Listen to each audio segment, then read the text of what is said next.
And Vanessa gives me the thumbs up that we're actually live on Facebook. We can kick into it.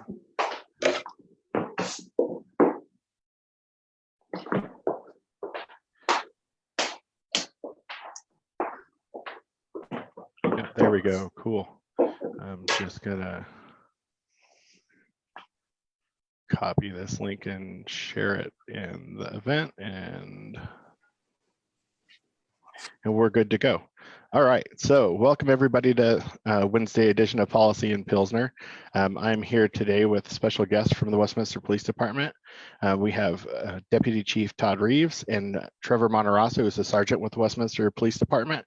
They've been kind enough to join us, and so we're going to, this is kind of a different edition, so I really appreciate them coming and joining us. Actually asked for this a couple weeks back because obviously it takes some time to work with the city manager's office and be able to get some resources, but he's good enough to always offer us city council folk resources if we want to do some different learning. And so the initial idea of this particular edition was I was seeing a lot of questions and concerns on Nextdoor, which is, in my opinion, is the meanest social media platform that's out there. People are super mean on Nextdoor, just if you haven't spent time on there. But there were some good questions, especially as things after, once COVID hit and things started loosening up, people were very skeptical of people being out, and you have the mask stuff. And I know doing different things with Westminster PD that you guys have some good safety tips and stuff that you share with what used to be the Citizens on Patrol that I was a member of, as well as the Westminster Citizen Academy and the alumni. So it just seemed like a good opportunity to have you guys come on and talk about some general stuff. So first, before we kind of break into topics, maybe, I introduced both of you, but maybe you can tell us a little bit about your background and how long you've been in policing, and particularly with Westminster.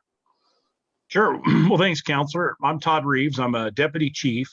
I'm currently over our investigation services, which includes our records, our detectives, our crime lab, our victim advocates, and our public information.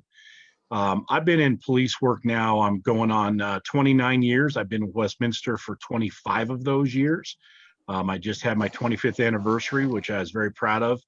I have had a career of a lot of opportunity, from working undercover vice narcotics for 7 years to being able to manage some very special units, and really have been very fortunate in a lot of the people I've met and a lot of the contacts I've made. So that's kind of me in an overhaul. Trevor, how long have you been with the department? I've been with Westminster for 18 of my 20 years. I transferred after working for a couple of years in a small department in Colorado, northern Colorado, up in Weld County. I've worked patrol. I was PIO for 8 years. I've been a part of our SWAT team for 15 years and worked some various patrol functions. When I promoted as a supervisor, I was a patrol sergeant and then supervised our special enforcement team. That group is dedicated to problems that don't fit within the normal patrol function, and also serves to augment and assist the investigations division. And then recently, through the creation of a new sergeant position in public information, in the end of last year, I rotated back to investigations to supervise the public information officers. Excellent. I'm sure that's a pretty busy job, being the one that Keeping us busy, interfaces yes, with the public and such. First, this is, I, as a lot of people know, grew up in a police family. My dad's retired Denver. But, every department's different. And I think that's one of the interesting things, people are talking about different things across the nation right now. And I know policing is different from department to department, and, probably even more so state to state.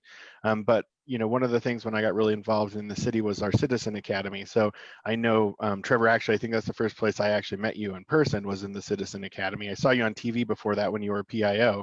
But, right. Maybe talk about that program so people understand what that is and how they could benefit from that, and really actually how you guys benefit from it. I think that's one of the things that I find interesting about it, and that I have heard from you that you guys really see value in that program. So maybe you could tell people about that a bit. Absolutely. It is so mutually beneficial for both the citizen that attends and the police department. Essentially, it's a 14-week program where a citizen dedicates their time 1 week, one night a week for 14 weeks to come to the police department and learn about all the different nuances, all the different sections, units, functions that law enforcement truly serves. The important thing that we see from it is creates the development of understanding. I can't convey how important it is for the public to understand what the police do, why they do it, when and how. All of those things end up allowing them an opportunity to understand when they see a news story, when they see police activity, they're empowered with what we're doing, why we're doing it, and they're better equipped to partner with law enforcement. Many people still think that public safety is a fact of law enforcement or a function of the police, when in reality, it's a partnership. The community are the eyes and ears. They are the aid to the police officers that are responding, and the Citizens Academy really gives us a platform to develop from that. Yeah, that's great. And I've went through it twice. My wife went through it twice, and we took our daughter. That's the reason we went through the second time was we took our daughter through it. And I actually would like to take my other kids through it once they're a little older. But I think, that's a great opportunity. And I always promote that people look into that, and we could get you more information if you reach out to me if you are interested. Obviously, COVID's kind of put a wrench in some of that right now this year, but it's a great program to see how they train too. I know that I got tased. That's probably my most popular political video, is watching me get tased, because who doesn't want to see a politician get tased? I think it's really important. We actually had a meeting today because the program has so much value. The Spring Academy, so we hold it twice a year, spring and fall. The Spring Academy, about 3/4 of the way through, was canceled, unfortunately, because of the pandemic. So the meeting today was to talk about that group, but more to focus on the Fall Academy, which was scheduled to start August 11th. We have to look at that. We're juggling a lot of things. The pandemic, some concerns that there may be a second wave coming is one. But the biggest thing about the conversation today was how important the program is and how we're going to expand it. I want people to recognize, understand, we go through traffic stops, police investigations, patrol operations, all the various things that people may see, hear about on TV, see in a movie. We break down in real life, and we give perspective and understanding. An instructor who's an expert in that topic or that field is going to come in and teach a class. We do building searches. Like you just mentioned, we talk about taser and some of the tools that we use when we're making an arrest. And when we deal with those, albeit rare situations where somebody resists, where there's a struggle between an officer and an individual, some of the tools we have, why we use which tools we do, when we do, and it's great perspective. But it's so important. That conversation we had today was talking about how much more important that program is today in light of all of the conversations about the incident that happened with George Floyd in Minneapolis, and some of the conversations that are occurring now, some of the things that are sweeping our nation right now. It just highlights how important that program is. So that program is going to continue, but it's going to grow, it's going to expand, and we're going to go at it full force to really make that something that gives the public who are willing to attend a full understanding of what law enforcement is.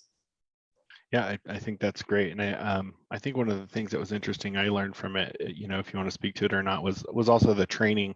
And I know with my dad being retired, you see a lot of, my dad is one who talks a lot on social media, and he was having a discussion about, they were talking about tear gas, and somebody asked him, well, have you ever been tear gassed? And he said, yeah, I have been tear gassed, because it's training. So I don't know if people realize some of the things that you guys go through with the training. If you're going to carry a tool, that you're expected to know what that does to a person. So a lot of really good detailed information, I think, that people get. And Todd, you were talking before we went live about transparency and stuff, and I think that's one of the first nights you hear from Chief Carlson, and prior to him, Chief Burke.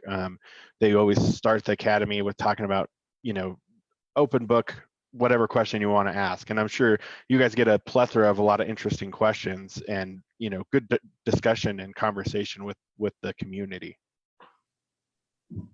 We really do. And I think that, sometimes that word transparency is overused and not the real meaning behind it. But I think it's really important that for us, that we identify our downfalls as much as we, celebrate our victories, and understanding that, law enforcement is a science of behavior. And when you're talking about human behavior, both police officers and community, nobody can predict the outcomes, or nobody can predict, how people feel and those things. So I think just being honest and speaking and thinking from the heart is your best guide that you could ever have when you're in law enforcement. Yeah, that makes a lot of sense. So some of the other things that we had talked about, I mean, we touched on COVID a little bit. So let's dig into that topic. So we had talked about, again, initially I had talked about some safety tips and stuff. So, what has that looked like for the department? I know that's been different. We were actually also talking about how I visited roll call, and that was virtually, which is different. So for those of you who don't know, each shift they have a roll call and they talk about what they're going to do that shift. And sometimes council people will go and see the people before they go out. And so I did that virtually. So obviously you guys have had to pivot in order to accommodate and still serve the citizens through COVID. So maybe you could talk about that and what that's been like for the department. Yeah, absolutely. I will tell you, this has been a real good lesson in management and how to be able to think on the fly.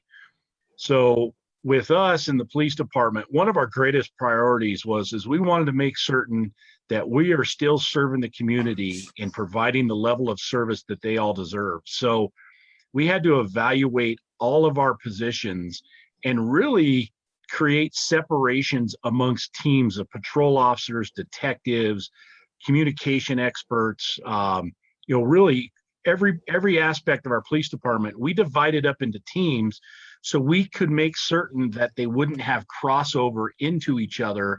So should one team get exposed to COVID, it wouldn't run rampant throughout the rest of the department. We could still provide the services that are necessary.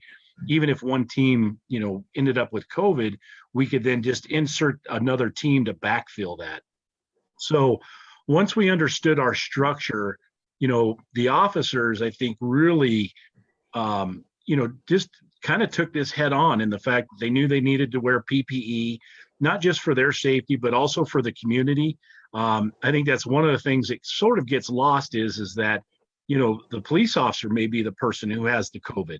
And we certainly wouldn't know that if they're asymptomatic. And we didn't want that to spread out otherwise. So we made it a point early on to develop a policy that we will be wearing face covering or masks, that when we do go out to calls, we'll exercise as much social distancing and try to make people as comfortable as possible.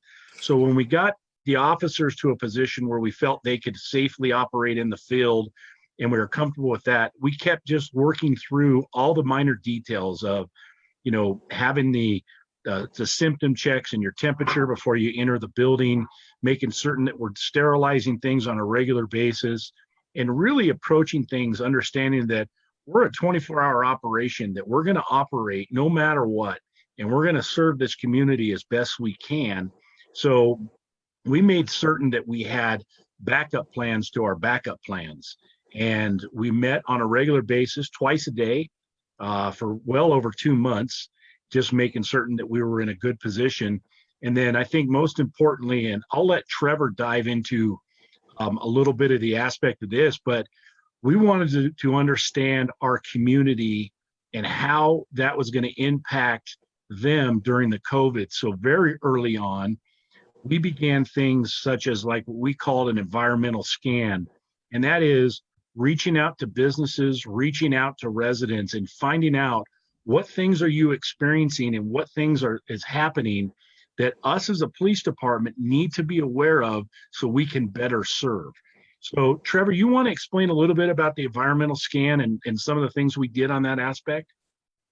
Absolutely. It was non-traditional type of response. Law enforcement had never been thrust into a pandemic, nothing like this that we've been faced for. So it was done essentially overnight. The environmental scan was to try to identify those key partners in the community that we needed to coordinate with, work with, and identify what resources they needed from us. For example, people were struggling early on that toilet paper was no longer available. And then other commodities, food products, became hard to get. And that created some fear, not necessarily panic, but certainly anxiety with people. So we partnered with grocery chains, supply chains, trucking companies to open lines of communication to ensure that those commodities had the ability to continue delivery, so that when you went to a King Soopers in Westminster, you were able to buy a product. We, the law enforcement community, we can't get toilet paper on the shelves, but we can ensure that those kind of things that need to get there, that are available, are going to be available. And then once you go to a store, you're not going to deal with problems from a criminal component. We recognize that on the sad side of things, that there are those that are going to target businesses or individuals or opportunities because they are opportunists. They're going to take advantage. So we worked with undercover groups, special teams that we have within the department, and coordinated with the stores, the managers, and some community groups to make sure that we were there to help. The city changed focus in some of the food donations and the growing home, for example. So we had teams of officers working in coordination with the schools where food was being picked up.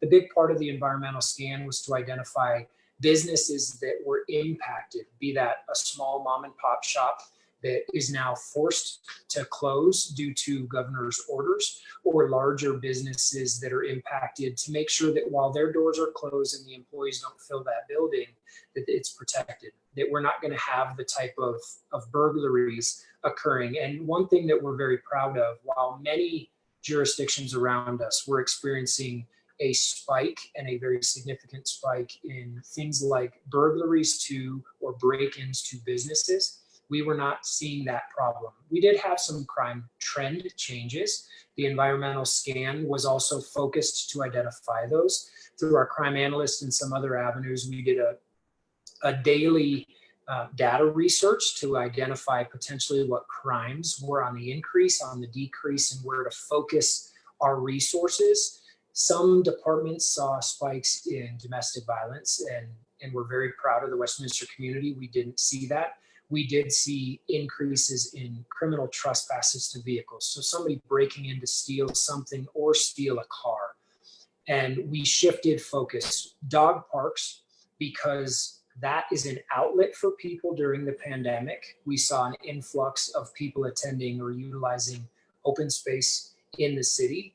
And that becomes a target, because those people are going to take advantage of property valuables that are left in cars. So we were able to focus on that, see trends, get in front of those, and be able to impact those, so we weren't allowing criminals to further victimize people utilizing open space or responding to different things that they needed during the pandemic. That's great, and I appreciate the proactive approach that the city took.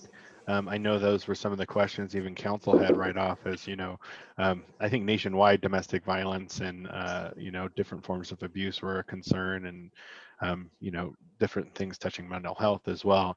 So I'm glad that our trends seem to be in the right direction, because I know for a lot of the country that wasn't the case, unfortunately. So that's great that our community stayed. I'd like to see that zero, but obviously steady at the same level is better than a rise. So that's good. As well as, the empty businesses, that's another thing I heard people talk about, because obviously there's a lot of them during the last couple of months, and continue to be. So that proactive approach I appreciate. So some of the other thing, like as you talk about some of that stuff, like what kind of tips would you give people? Like, I know a lot of the concerns, and I haven't seen as many of these in the last couple of weeks, because there's been a lot of other higher focus on other issues, I guess is the best way to put it. But initially, once we started open back up, I was hearing a lot of concern about people like door knocking and stuff, and I think it was just for so long everybody was locked in their own home. So then they see people come door to door. There was concern about it, and I still see a lot of that on kind of next door and those kind of areas where they're like, "Oh, did anybody see this car?" Which is good. People are staying alert, but maybe from your perspective, like what kind of things could people do in their own space to make sure they're keeping their home safe on their own, and not making extra calls because they're deterring people from making them a target? Well, I'm passionate about it, so I might talk too much. Please cut me off. But you mentioned one thing is the community interaction. Nextdoor is a good thing, the Facebook and networking, but we can't forget to know our neighbors face to face, go out, communicate with them, know our communities. You know them better. You know your neighbors. You know your cul-de-sac better than law enforcement ever will. We're responsible for the city, and you're there every single day. So within that, one of the big things about crime is of opportunity. And I mentioned a little earlier, you can help by not allowing yourself to be victimized from those opportunistic criminals. One of those things, you kind of talk about the pandemic and businesses being closed, but think about your home and your vehicle kind of as a storefront and a window shopper. Somebody walks by and shops through the window, they see something they want, they may go into that store to buy it. But in this case, we're talking about somebody who walks by your car at night, sees a cell phone, a tablet, a radar detector, something they feel is of value. They may break into your car to take that. The other thing is something as simple as locking your doors. They're opportunistic. They walk by and check door handles, and they may check 10, 20, 100 door handles. And if there's a door that's open, it doesn't take them but a couple seconds to ransack your glove box, your center console. And if there is anything of value, they take it.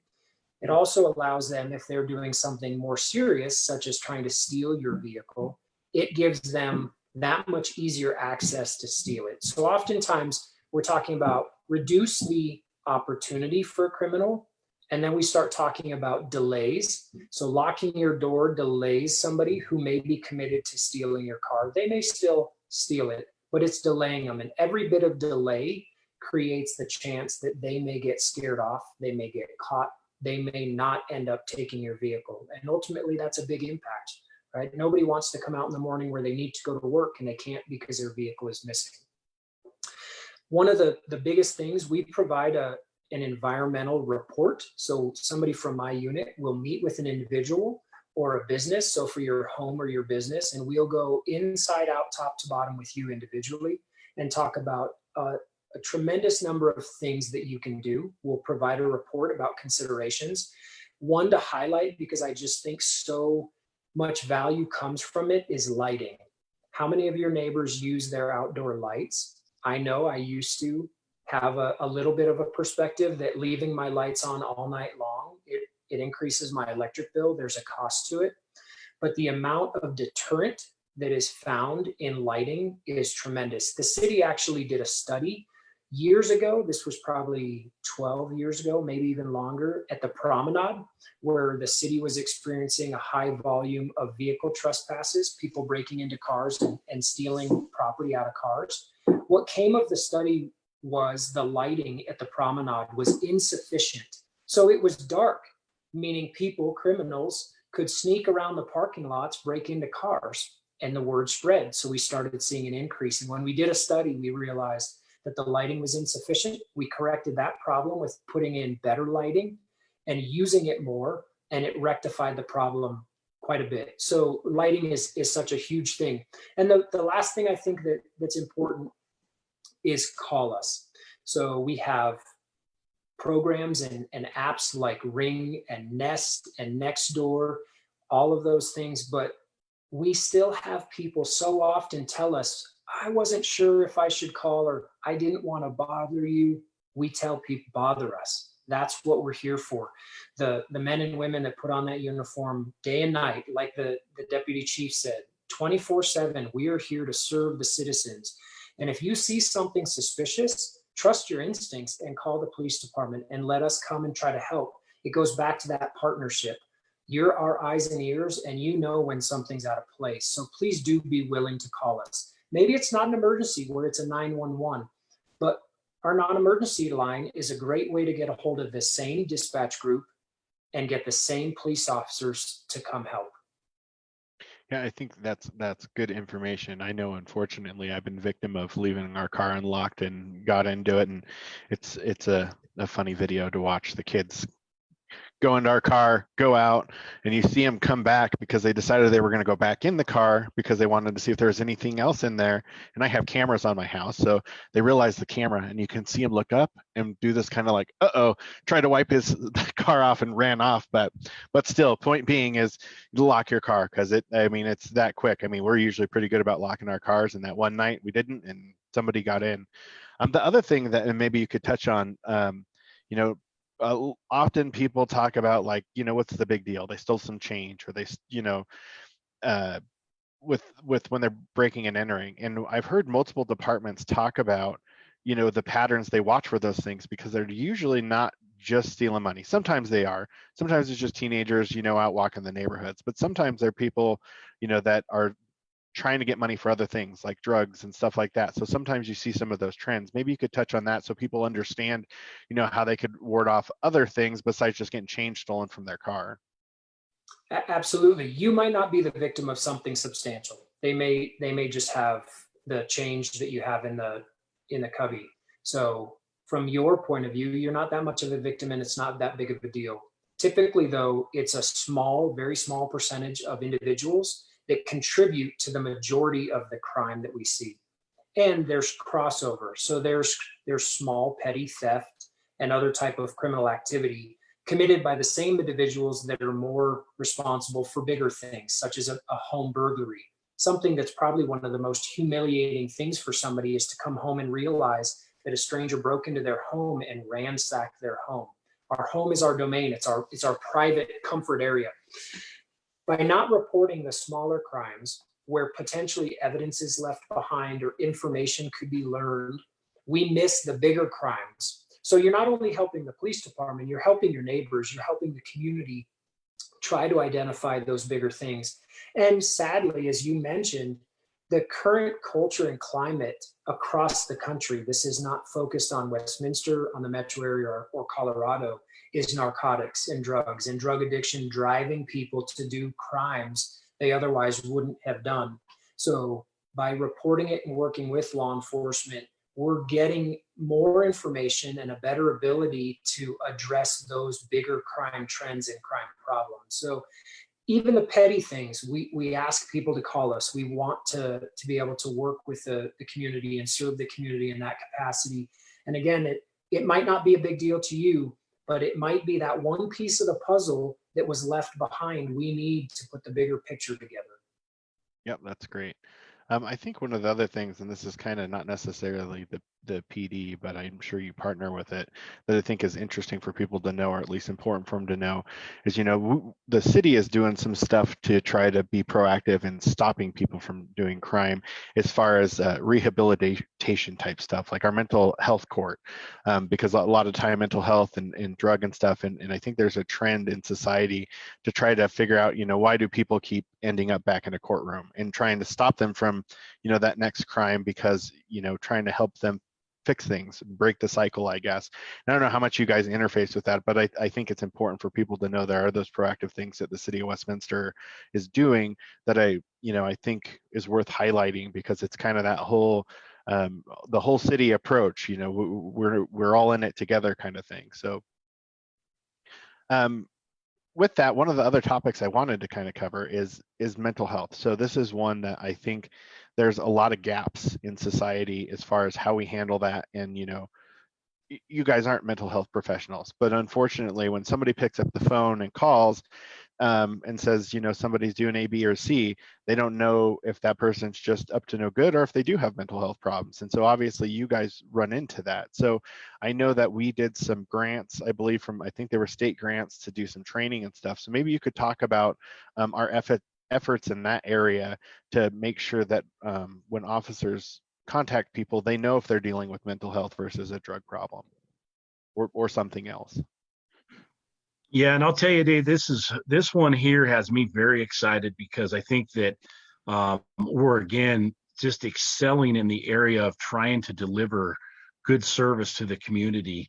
And this actually for us has started a long time ago, in that crisis intervention technique, which is a system of kind of a first aid for response to mental illness. We delved into that full bore many years ago. And we've probably got one of the highest percentage of patrol officers who have completed that course, which is a fairly intense week-long course, which involves professional actors and actresses and really tests officers' abilities to de-escalate, calm things down, and be able to identify and take appropriate action. And I'll tell you, that serves as a great tool. But as you talk about the gaps, we haven't ever given up pursuing the best options. And so we did write a state grant in hopes of getting some co-responders, which are actually licensed clinicians, to come out, and they will be able to respond to calls with police officers. And for those suffering from mental health, they have much more resources and are much better at de-escalating situations and being able to direct them to the proper resources, as well as the same time leaving the police kind of in the background or out of this altogether. It'll probably be a little disappointing for Commander Hendershot, who runs the unit, and Sergeant Matarazzo, but I'll make the announcement here on your Facebook. Those co-responders started work with us on Monday. And so we have begun training them. It's going to take 3 to 4 weeks to get them trained. And then they're going to be out ahead of schedule. And we're going to have them start responding out into the community and being able to meet those needs. And we already have them housed at the police department. And they're two fantastic individuals, highly credentialed, very professional. And I got to tell you, the officers at the police department have welcomed this with open arms and have fully embraced this concept, because they realize not only how valuable this is to the community, but how necessary this is. And, whether a co-responder clinician is best housed at a police department or a social services or wherever that may be is irrelevant. It's about getting that tool out to them and having them available. So, we're starting off with 2 clinicians. Where this winds up and where this ends, I don't know, but I will tell you that we will not be satisfied, and we will not stop pursuing options to deal with things such as mental illness until we know that our community is being served as best it can. I think that's great. And I think actually the council about a year ago added mental health as a strategic plan. That was actually an ask of mine. And I think, it's there's not a better way to say it. I obviously am very big pro police guy. Dad was a cop, and I just really appreciate what the men and women do in law enforcement. That doesn't mean that I've always liked every interaction I've ever had with the police officer.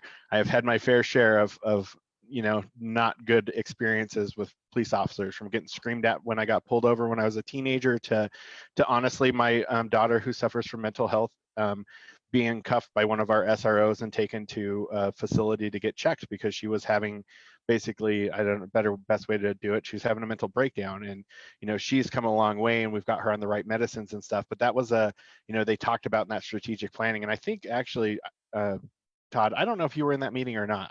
I seem to recall that maybe you were. There was definitely somebody from the police department there, but we were talking about being vulnerable. And I mean, that was a hard subject for me as a council person to say, well, hey, here's somewhere where we could do better. And that, that was where that mental health thing came from. And it was interesting because we were asked, is this really something the city should cover? And the reason I said, yeah, it is for that exact reason. From people who read meters for water to our fire department, to our police department, or somebody who takes the bill at City Hall, mental health is something in our society. And so I'm glad as a city that we are recognizing that and figuring out each department how we can help accommodate that and figure out how to get people the right resources, because that's really what it's about, right?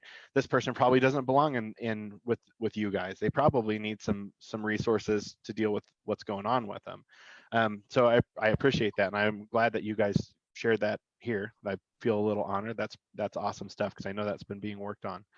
Well, and if I could, Counselor, I would just say, my compliments and hats off to you. I was in that meeting, serving in an acting capacity, but one of the greatest barriers we have in this community with mental health is that unwillingness to talk about it, or that unwillingness to divulge or to even speak of it. It's always been sort of taboo. And you showed a lot of fortitude and a lot of bravery coming forward. And we need leaders strong like you that aren't afraid to address these things and have those uncomfortable conversations so we can provide those resources. And you're absolutely correct.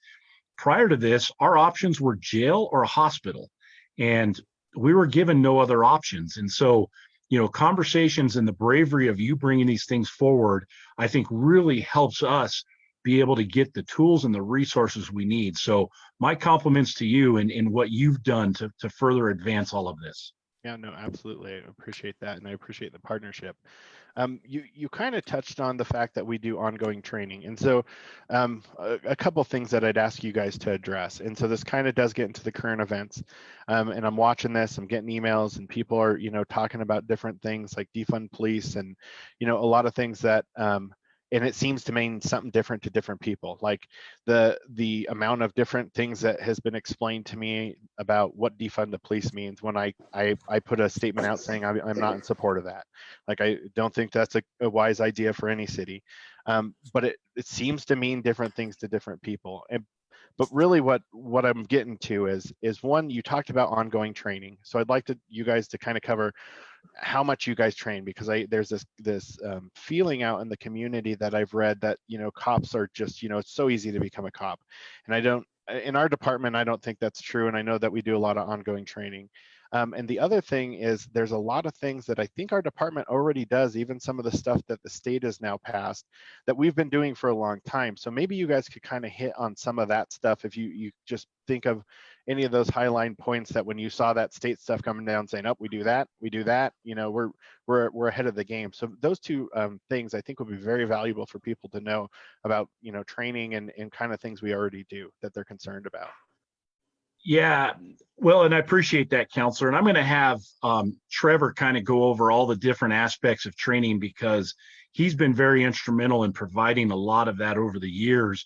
I will start by saying that you're right. When that legislation came down, we read through it and, there was a checklist of things. We're already doing this. And we understand that, there's other departments, that don't have the resources we might, that need some of these guidances or these helps. But I will tell you just a couple of things on that point. One, this legislation, I do believe it was hurried. I think it could have been better.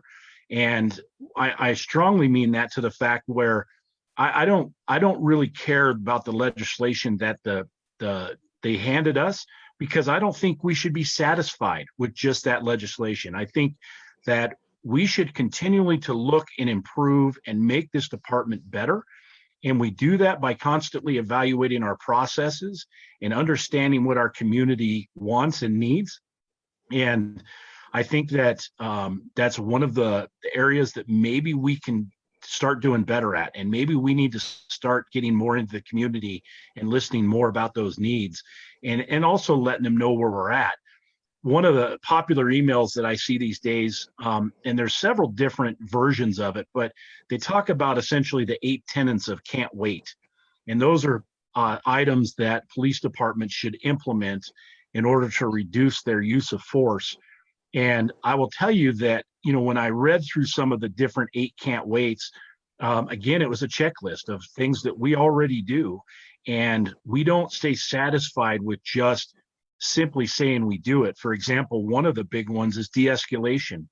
We believe so strongly in de-escalation at the Westminster Police Department that we actually hired the services of a professional psychologist over a year ago to come in and train every single one of our police officers on professional de-escalation tactics and things that they should be thinking about, doing about, even all the way down to their approach and how they walk up to somebody.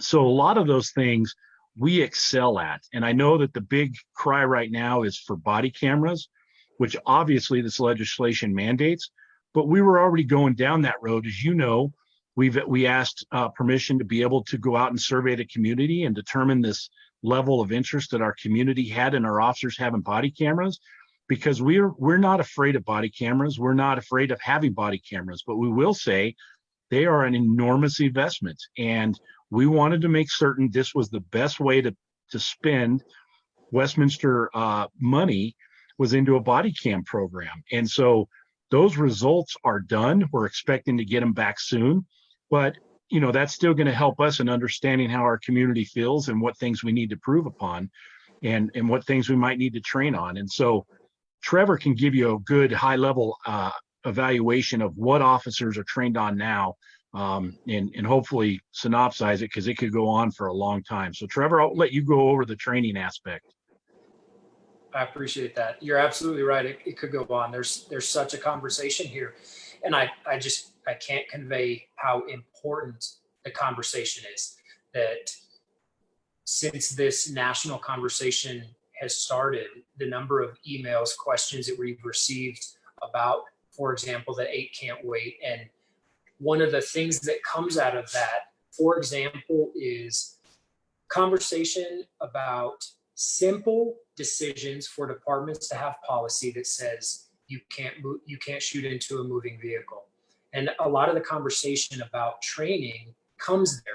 And part of our response has been departments can't create a simple policy on the most complex decision an officer ever will have to make. And that's the need or the compelling issue in front of them that requires the use of deadly force. So it's a conversation. It's talking about what goes on behind it. That's where the training piece comes in. One of the big things about training starts in the academy.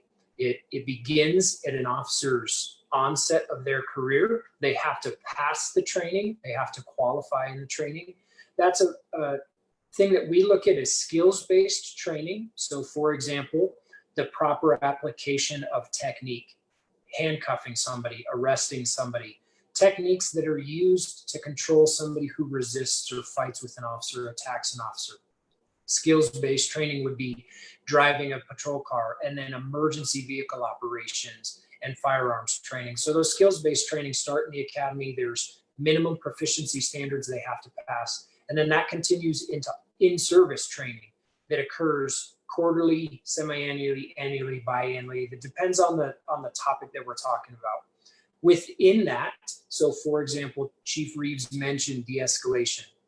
We incorporate de-escalation in skills-based training. So when officers come to training twice a year for arrest control, incorporated in that training, which is instructed by experts in the department, we're incorporating how de-escalation is a component of arrest control and the importance. And then it piggybacks, builds upon, and expands, as the chief mentioned, when the department utilizes external professionals, psychologists, doctors, people that are true experts in the field of de-escalation of behavior traits and understanding those things.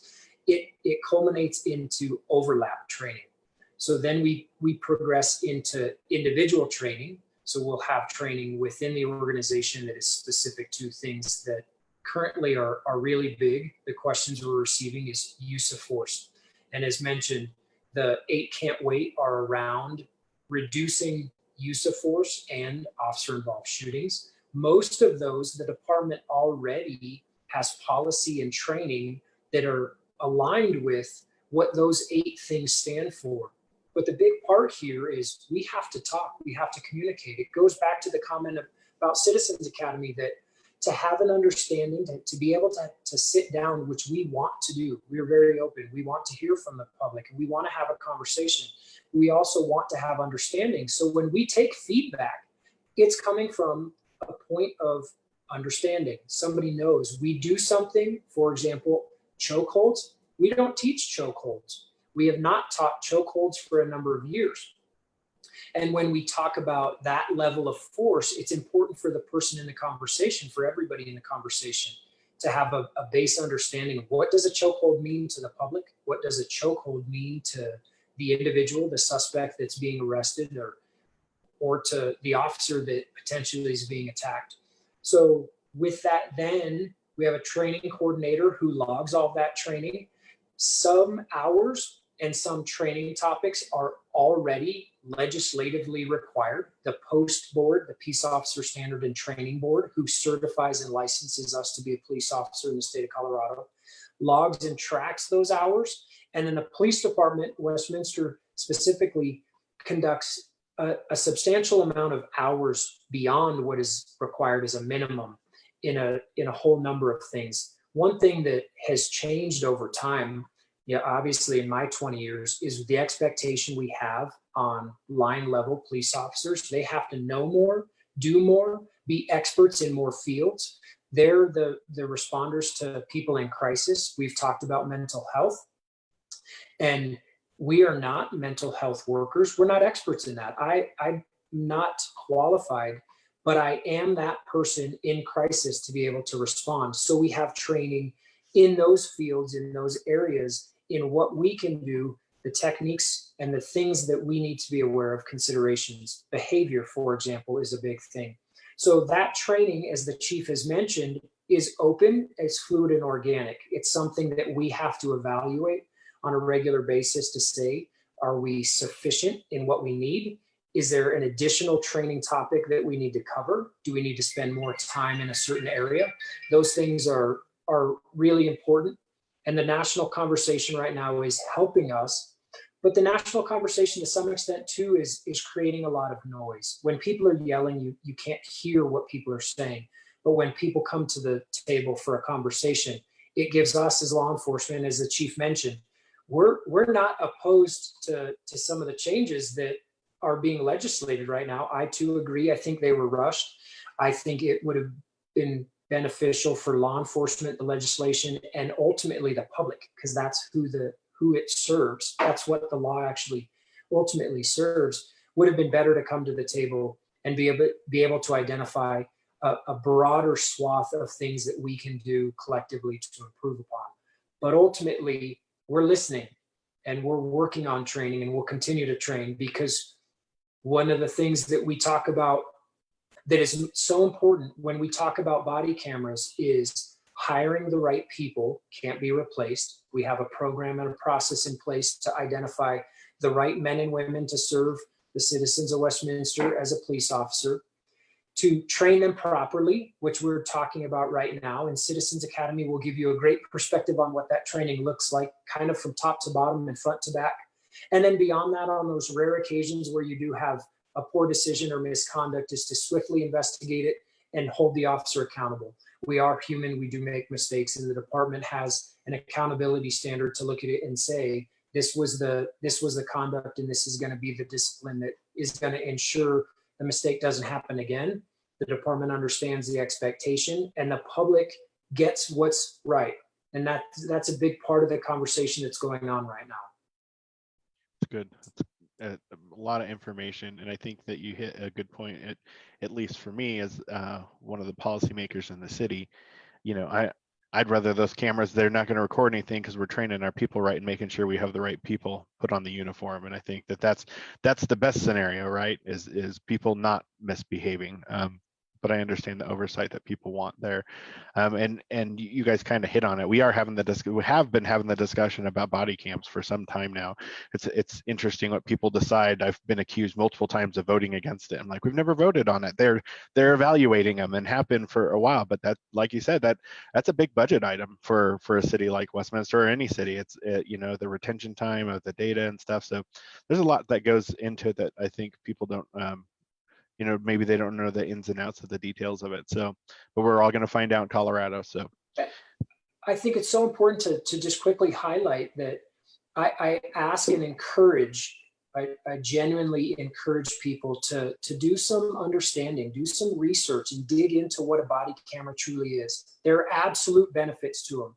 There's also limitations. One of the reasons that we are conducting such extensive research is to identify those various nuances. For example, there's privacy concerns. When body cameras came out a few years ago, it was primarily because, or the expectation was to capture on video police misconduct. And most of the studies have shown that it doesn't capture that. It captures professionalism and does things that are beneficial to the public, or for the public, and for the police officer in the department. But one of the things that's come out of that more recently is some things and considerations as it relates to privacy concerns, constitutional concerns, Fourth Amendment considerations. So for those that are talking about body cameras. I just can't encourage enough to talk to us, talk to your local police department about it, but also do some research and gain some understanding and perspective beyond just what's being talked about on Nextdoor, social media, and what's being covered on local news, because they're a tool that has great benefit, but there's also limitations. And that tool is being done, it's being legislated to benefit both the public and the police department. So I think it's important. I can't say how important it is for us to have that understanding, that conversation. Yeah, no, I think those are all really good points, and I would always encourage anybody to really understand the law for your own rights. Even you should know what your rights are as far as police officers.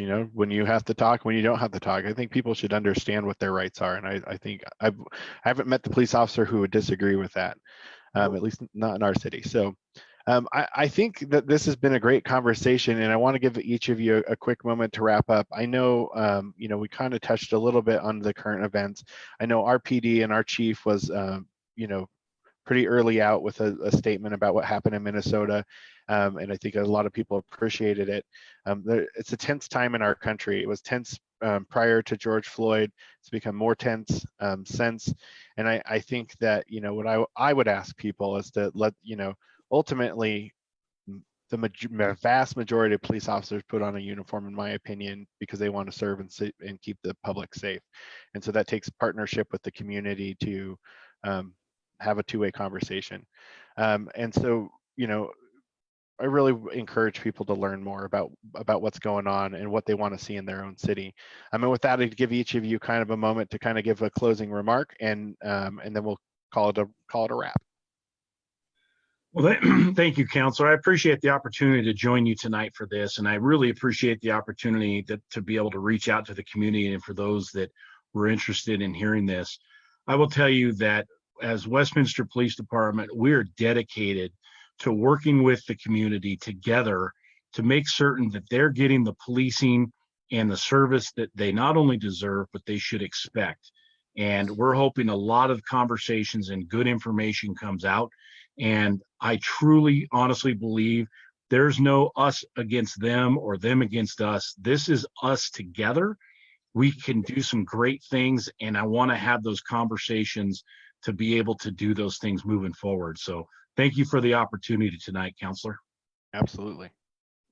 I would absolutely echo that. I appreciate that one of our local elected officials is hosting this, is opening the door and providing the conduit to have the conversation for the work that you're doing. I appreciate it from the city perspective, from being an employee and seeing the impact that it has on the community. A huge thank you for that. For those that tuned in right now that are listening to us live, I appreciate it. You may not have a voice right now, but that doesn't mean you don't have a voice because your microphone is not working. You're listening, your questions and your comments will be heard. You can reach out to us, and please do. As the chief said, we're listening, and we want to have a seat at the table for conversation. It's a tremendous thing for us to do. The men and women, the heart that I have that 20 years ago led me to police work was out of servitude. That's the type of person I am. That's the type of character I am.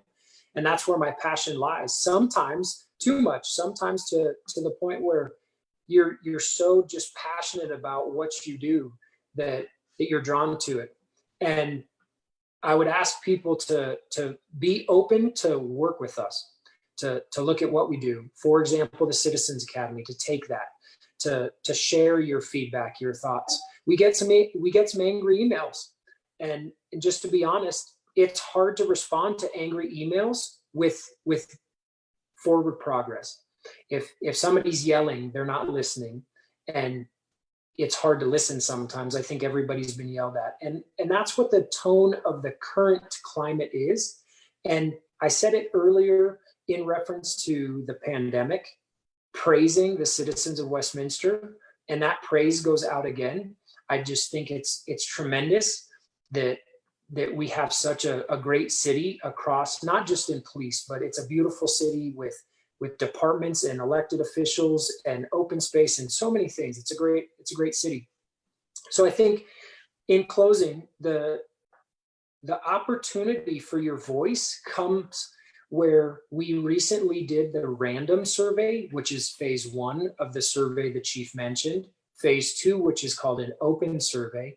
Look at our social media platforms. This week, I will post a link that will allow you to take the survey. It's the National Police Services Survey. It's very comprehensive. If you're willing to take your time, because it takes a little while to finish, it's comprehensive. We want to hear you. We have a lot of questions. It's questions about trust and transparency and service and what we're doing well and right for you. We want to know, but also what we need to improve upon. So look for that link on our social media. It's a great opportunity for you to hit us direct with what you think we're doing good and what you think that we need to work on. And call us, reach out to us. We are there and we want to hear from you. We appreciate you tuning in. That's great information. And when I see that link come out from the PD, I'll make sure that I share it too.